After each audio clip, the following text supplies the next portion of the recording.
Welcome to GNT, your one-stop shop for gaming news and whatever else we want to talk about. I'm Nick. And I'm Brandon. Today, before we get to the news, last week we were talking about Miss.Cleo and the network that she was working for, and they were suing Rockstar. So, actually Miss.Cleo and Carly Rae Jepsen, they're actually coming out with a song. Instead of Call Me Maybe, it's Call Me Now. So we'll take a quick listen to a little bit of that song.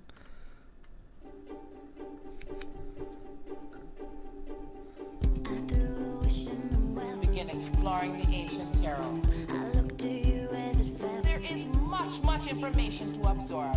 Where you think you're going, baby? Hey, I'll just make you. This is crazy. The number is on your screen. So call me now. This is still going to be number one on the Number is charts. on your screen. So Call Me Now. I know. I'm really digging this song. I think this is going to The be a number hit. is on your screen. So call me now. Call me now. I love it. I love it. I don't have to buy that. I have to buy it Oh, yeah. via MP3 so I can listen to it in my car. Yeah, I think it's a great big song. improvement Yeah. on the original. I actually got a reading, and they said that it's going to be at the top of the charts. Yeah. So you might as I well. believe it. I believe it. All right. I'm a believer. So call me now. Yeah. That's good stuff. All right, start Middle-earth: Shadow of War is coming to mobile devices this fall. It's an RPG that will feature characters from Shadow of Mordor and Lord of the Rings. So we're seeing this more games going to mobile as it's become more popular. And actually, I started playing that Elder Scrolls card game. Yeah, I just saw you playing that. You're pretty addicted, aren't you? Yeah, I'm really getting Yes, into it. The first step to having a problem is admitting that you have one. So, or the first step to recovery is admitting. Yeah. So that's good. It's good that you can admit that. I admit it. A big change is coming to Xbox achievements, supposedly. I guess they want to be able to show how much someone is playing a game in more ways. What they said was, if someone's playing a lot of Halo 5 or whatever, you can see, oh, they have this many points, but that's really it in achievements. So I guess they're going to be adding some stuff to Xbox, which I don't know what that means exactly, but Well, I know that they're coming out with a big dashboard update pretty soon. So, which is not that bad right now. I still think No. it's more fluid than the PlayStation interface, which I hopped on my PlayStation for a reason we'll be talking about soon, but it's getting better, or it's not as bad, but it's still not as buttery smooth as Xbox. Just something about Xbox. Maybe it's because I'm more familiar with it. If I had been the hardcore PlayStation fan from day one, I might feel differently. Maybe. But I just like the way the Xbox interface works. So I do too. I almost feel like they use the space better. Like PlayStation, well, when you go over a game, it brings stuff down, but it seems like PlayStation, it's like all across the middle, and then there's a lot of open area. But I don't know. yeah, I just think it's just, I don't think they want to copy them exactly, but I don't, not to say that they should, but I think they just need to go back to the drawing board, to be honest. But Yeah. I think we talked about this before, but I thought it'd be cool if you could get achievements. Oh, there was a PlayStation game that gave you like a wallpaper as a reward for achievements. Yeah, there are different games that give you themes, or you get themes from doing different things in the PlayStation games. That would be cool to see. Just Themes little aren't things so like mu- that. Well, Yeah. themes aren't so much a thing on the Xbox Yeah, as they yeah. are on the PlayStation. Now, speaking of which, I still have the Persona 5 theme up on my PlayStation with the background music and stuff, and the Persona avatar, which is kind of cool because I really like Persona, which I have neglected severely, and I need to get back into it. Yeah. But it was kind of funny because they actually have like a movie based on Persona 3, and I was watching it, and it was kind of cool because I was like, oh yeah, I like, but it's just, like I said, so many games, and I just, I was thinking I was going to put a lot of time into Final Fantasy 12, and then we decided to get Fortnite, and I've been sinking a lot of time into it. Yeah. but unfortunately it's starting to die off for me a little bit, which is kind of sad because it had a lot of potential, and I think it's dying off, period, because I think I've read up on it, and it seems, and I agree with kind of what they said, is that you kind of hit a paywall, meaning you get so far, and if you don't pay money, you really struggle to further yourself in the game if you're not willing to spend money. And it's true because, like, drops of rain become not hard to farm, but it is a little tedious. You know, you're only getting 4 to 6, and I just looked, and once I get my soldier up to level 20, if I want to do a 3-star evolution, I gotta have 30 drops of rain. So that's quite a bit of grinding. Yeah. Then you have, you know, all your base defenses that you build. They wipe the level 2, 3, and 4 storm shield areas, so you have to completely rebuild those, which luckily I was only on my 2nd defense, which doesn't hurt me too bad, but still takes the wind out of my sails a little bit as far as going back in and redoing that, which I haven't really. I personally have dropped the ball because I should have just gone in, rebuilt one, you know, got it to the way I wanted it, and then gone to the other one, you know, and just taking my time, which I might do that, you know, tonight, just take some time and maybe do that because I'm kind of hung up on a mission too. So it's kind of, my progress is kind of halt to a stop or a standstill at this time, and it's just hard for me to. I still like it, and I still like so many of the dynamics of it, but it's hard for me to keep going if I'm not making that progress, if I'm not seeing gains. Yeah. And I am, the only thing that kind of keeps me going is I am a hoarder, and I do have lots of resources, and I can craft a lot of shit, but I don't. Now I was having a lot of fun. A few rounds I was going through, and I was building and then building traps and stuff, and I was really making headway as far as doing that because I needed to go through the missions. Now I'm stuck on a mission and I'm not making that progression, and I don't want to spend my resources, and it's kind of tough because, like, the first part of these missions I'm looking to do this objective because I might only get one. And so I go and, like, last night it was retrieve the data mission. So you have like 20 minutes until the balloon lands, and then you got to defend it. Yeah. Well, I'm circling for 20 minutes trying to find if there's one of these things for me to do, and there wasn't. So I scrounged around for some material and stuff, and then at the 20-minute timer, whenever the data landed, I bailed. And I kind of felt douchey about it, but at the same time, I'm not going to waste my ammo. I'm not going to waste my weapons, you know, health durability, durability to do something that's, in the end, going to give me, like, the rewards for completing that mission were meaningless to me at this point. I really need to be making gains in other realms or in other areas to make it worthwhile for me to complete that mission, and it just wasn't there for me. Yeah, I almost think it would be cool to have if you could somehow search for, like, if you want to take longer and get supplies and spend more time in the mission, and then have matches where you just want to get the mission done, like get your objectives and get out. Because there are times where, like you said, I don't need any supplies. I go in, I get my objectives, and now I'm just waiting like 15 minutes or so till everybody else is ready. Right. And I get it. I mean, it works a majority of the time, but I think I'm in one of these instances where it really is working against the system, against the game.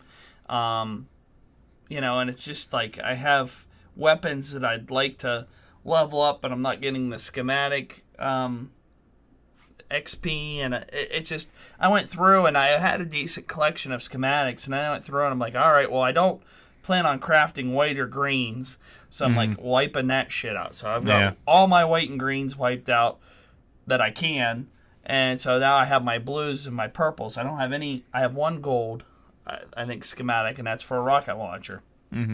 Which I don't really use rocket launchers. I don't either.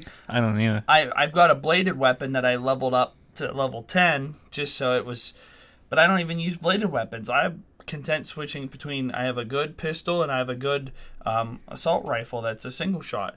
I'd like to get. I haven't even gotten a decent automatic or semi-automatic, or I guess the assault rifle I use semi-automatic. I haven't gotten a good automatic rifle.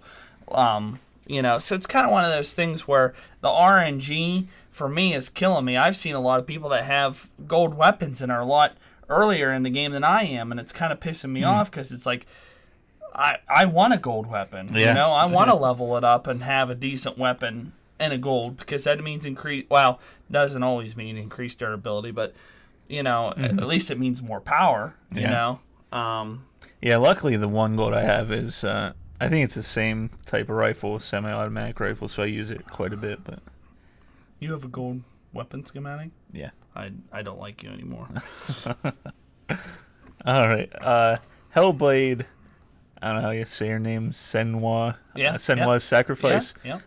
Claims to have a permadeath system, and it got a little scrutiny as it came out just for this aspect. Because early in the game it shows a message about the rot starts in your arm, and each time you die, it goes up your arm, and if it gets to your head, you die, and you lose your save, and you have to start completely over. But there's a video on YouTube that showed they died 50 times in a row, and it didn't go up her arm at all. And they said that they figured out it's more of when you get to certain points in the story or certain bosses that it actually grows. So I don't think anyone's ever had their save wiped, so there's not really any permadeath. You say that, and then I'd buy the game, and I'd get like almost to the end, and I'd have my save wiped. But no, I mean, the game looks fantastic. It does. Yeah. I mean, hands down. And it's not even, it's a $30 game, and it's not even like it's doesn't even excel at really anything, but the graphics look so good. I was watching a video on how they did the motion capturing for the facial recognition and stuff, and it was all done in real time. And the video that I saw of the girl, the actress, doing the facial animations for the character, and how it translated so well. Like, I haven't seen that level. A lot of games do pretty decent at facial expressions and stuff, but like a game like most recent comes to mind is like Mass Effect Andromeda, where it's a lot about the interaction between people, and you really expect them to have really detailed faces and the animations to be like spot on. Yeah. And it sucked. It was horrible. It received a lot of criticisms. And then you have this studio that comes, I mean, they've done a few games and stuff, but they don't have the big, they don't have the big driving power like EA was behind, Mass Effect and stuff. No, I hadn't even heard about it till you told me about it. And I just think that, I mean, I really want to play this game just for the,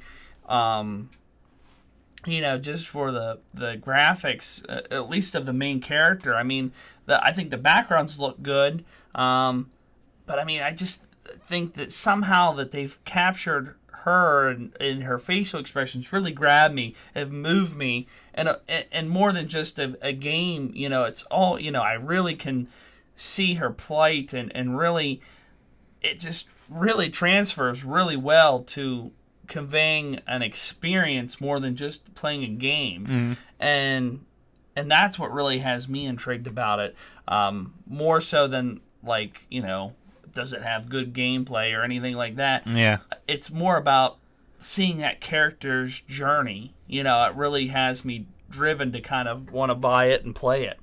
So yeah, and that the $30 price range too is because you told me about it, and I watched a little on it, and it looked good, but I wasn't sold 100%. And I looked at it, I was like, oh, $30, yeah, I'll probably get that.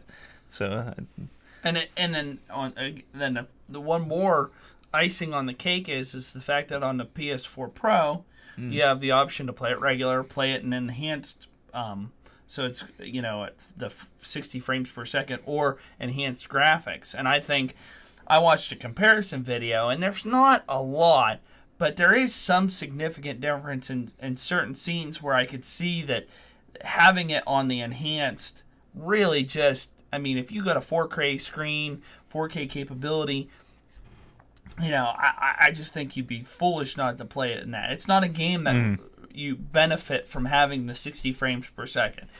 That's just not that type of game. Where it's going to shine is having those enhanced graphics and having the the better the better looking graphics. Too many counselors have been killing each other in Friday the 13th.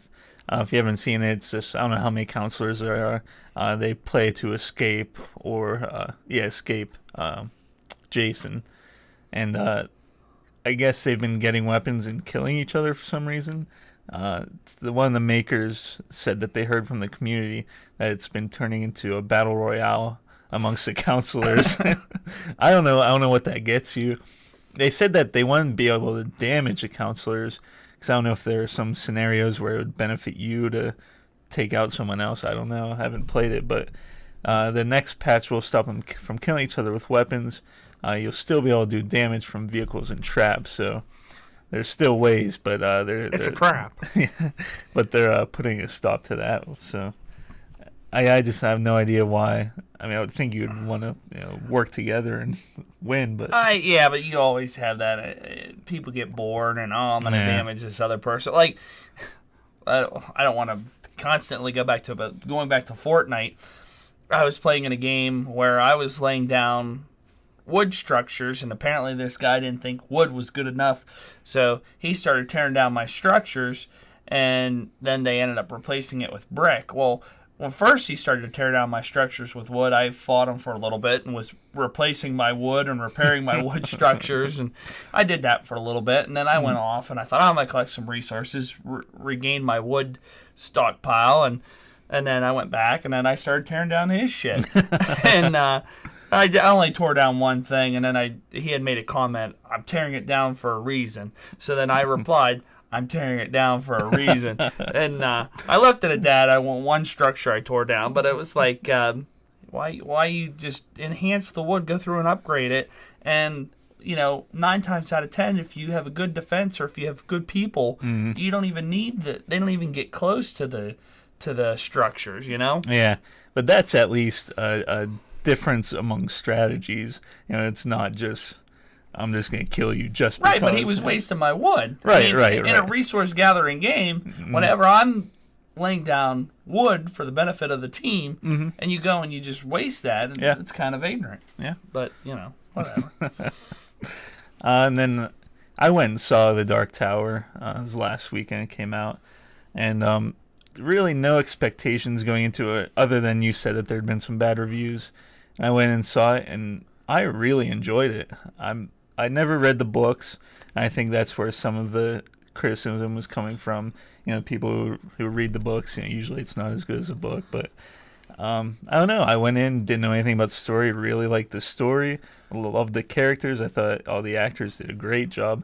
I wasn't sure about Matthew McConaughey in the bad guy spot, but he was great in it. So I don't know. Overall, I just loved it. I thought it was a nice original story, and I don't know. That's all there is to it. I might have to watch it. I don't know. I would recommend it. I mean, the thing for me, and I kind of see this sometimes in movies, and what made me hesitant to watch it is they said that throughout the movie they introduced some characters, and they didn't really necessarily give a lot of them the lip service or the background building or the character depth that they needed for certain things that happened, and then people reacting the way they did, and that kind of makes me mad in some situations in movies, and I think this is one of those where it really kind of matters because it's a more intricate story. It is, yeah. It's not just like a generic, like an action film that doesn't really have to rely solid on a story.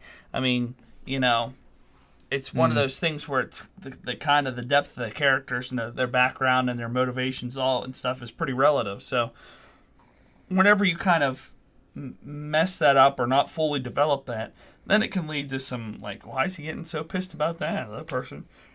Yeah, I mean, I never really had that. There were some characters that I'm sure had much more information, about them in the books. and they were on screen real quick. But I didn't think, oh, I wish I would have seen more of them. I was okay with it not having, Right. What was I also gonna say? Oh, it did seem short though, because we watched it and it blew by for me. And someone, Mike, said he was like, "Wow, that was a short movie." It was like an hour and a half though. Well, he might have slept through part of it. I think too. he did. All right. Well, and another movie we watched this, I did see this weekend that I hadn't seen before was Kong Skull Island. Oh yeah. And that was a movie I went in with low expectations I did too. for, and it really blew me apart because it really was a lot. It was done very well. I think the commercials didn't do it justice because the commercials kind of pushed it as, it's just going to be Kong fighting humans, and there wasn't a lot of depth there.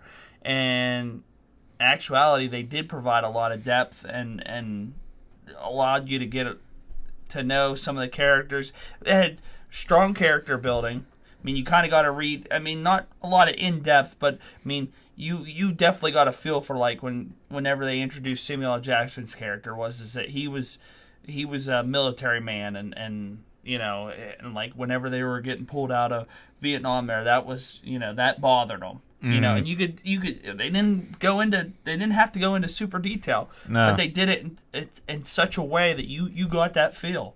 They always say whenever you're making movies, the rule is show, don't tell. So don't have a guy say, I don't want to leave Vietnam. Just have these clues in there that you get it. You watch it and you're like, okay, I get this, without them even saying it. Yeah, they were strong enough clues that you easily picked up on them.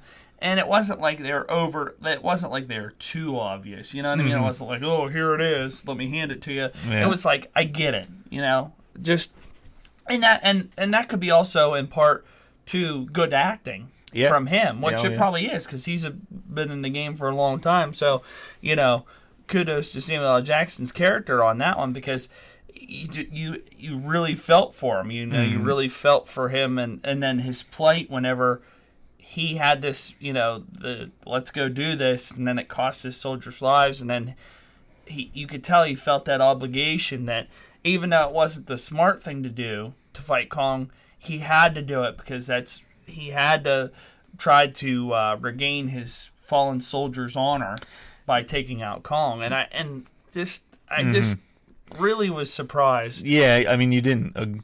I would say most people, if not all, didn't agree with him, but you understood why he wanted to do that. He was a bad guy, but he wasn't truly evil. Yeah, he was fueled by revenge, which in a lot of movies we watch, people are John Wick, fueled by revenge, but still kick-ass movie. Right, wrong, whatever. How many countless people that are maybe not innocent, but really he doesn't have beef with, did he kill in John Wick 1 and John Wick 2, and we didn't bat an eyebrow at those, because at the end of the day, he's a man on a mission.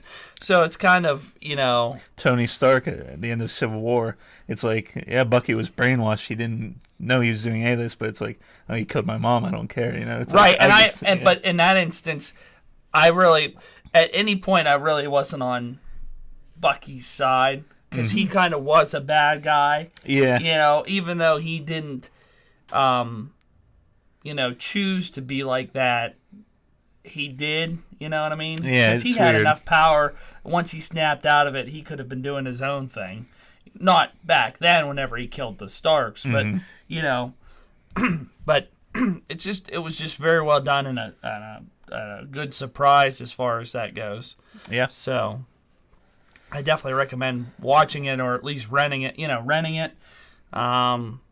It's one of those movies where I might actually buy it just because it was good.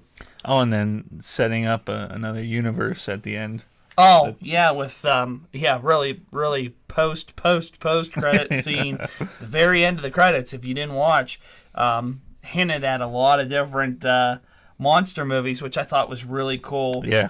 Really excited and I hope this isn't one of those instances where they do a sequel and the same director doesn't do it, because really I really like how he did this movie, and I would hope that he could be able to do like a Godzilla movie in that same nature, or a Mothra movie, or Rodan or whatever the hell other creatures they showed. But Yeah. it's one of those things where I hope that they can continue that. So we'll see. I'm liking all these.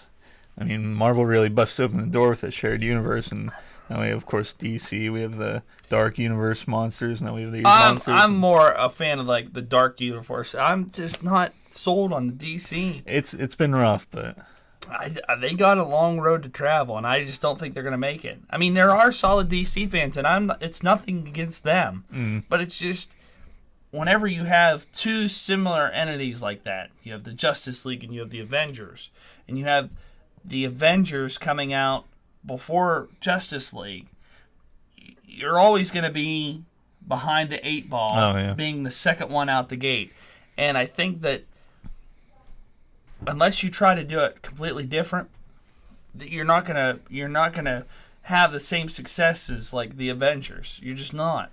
No matter how hard you try, you gotta make it like true to the comics or something. You gotta put some little twist on it that they aren't to make it your own and not try to look like a copycat. And I think so far they haven't done that because they've been making like the Wonder Woman Origins movie. I mean, just to me, it was like a blatant ripoff of Captain America.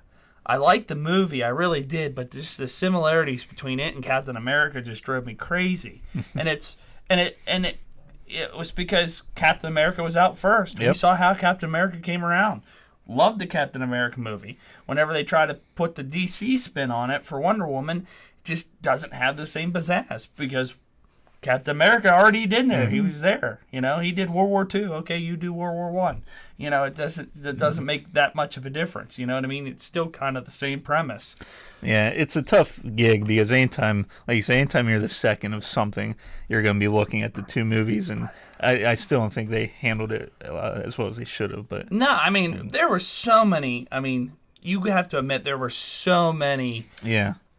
So many blatant like losing your loved one in the middle of the war and having it be the drive and having an evil scientist. I mean, come on. I mean, like, at what point do you stop and say, wait a minute, is this Wonder Woman or are we making a Captain America, a female Captain America? I mean, It's like...